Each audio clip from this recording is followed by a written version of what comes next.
በትናንትናው ዕለት ብቻ ከ9% በላይ ራሊ አደረገ። ስለዚህ ጉዳይ ቀድሜ ነግሬያችሁ ነበር።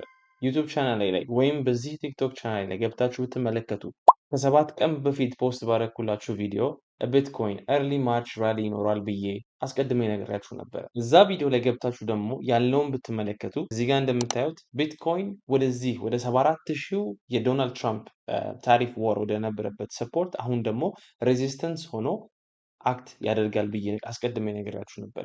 ይህ ከ7 ቀን በፊት የነበረ ስክሪን እያሳየኋችሁ ነው። አሁን ያለውን ተመልከቱ። ኤግዛክትሊ አስቀድመን የነበረበት ቦታ ላይ ከደረሰ በኋላ ሪጀክሽን አግኝተናል። ስለዚህ ከዚህ በኋላ ምን ይፈጠራል የሚለውን ነው ደግሞ አሁን የምነግራችሁ። ብዙ ሰዎች ፎሞ አድርገው እየገዙ ቤር ማርኬቱ አልቋል ብለው እያሰቡ ይገኛሉ።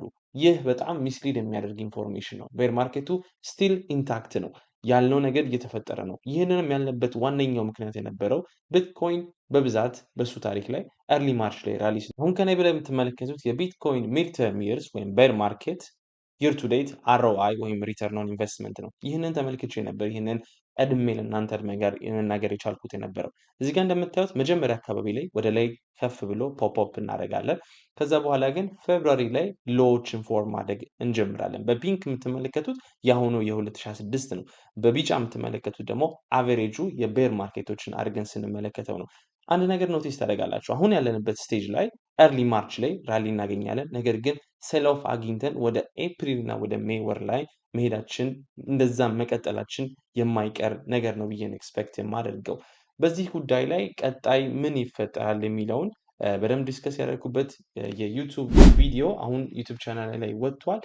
ዶንት ሚስ አውት፣ ዶንት ጌት ፉልድ፣ እንዳትሳሳቱ፣ ፎሞ እንዳታደርጉ፣ ፊር ኦፍ ሚሲንግ አውት እንዳይወስዳችሁ። ቤር ማርኬቱ ገና ይቀጥላል። ስለዚህ ጉዳይ ላይ ደግሞ ዲስከስ ያደረክንበት ቪዲዮ አሁን ዩቲዩብ ቻናል ላይ ወጥቷል። ገብታችሁ ሊንኩን ባዮ ላይ ታገኛላችሁ። ለቻናሉ አዲስ ከሆናችሁ ሰብስክራይብ ማድረጋችሁ እንዳትረሱ። ለዚህም ለቲክቶክ አካውንት ላይ አፕዴት ማድረጋችሁ ይሆናል። ሰብስክራይብ እያደረጋችሁ ፎሎ እያደረጋችሁ እለፉ። እዛ ላይ ዩቲዩብ ላይ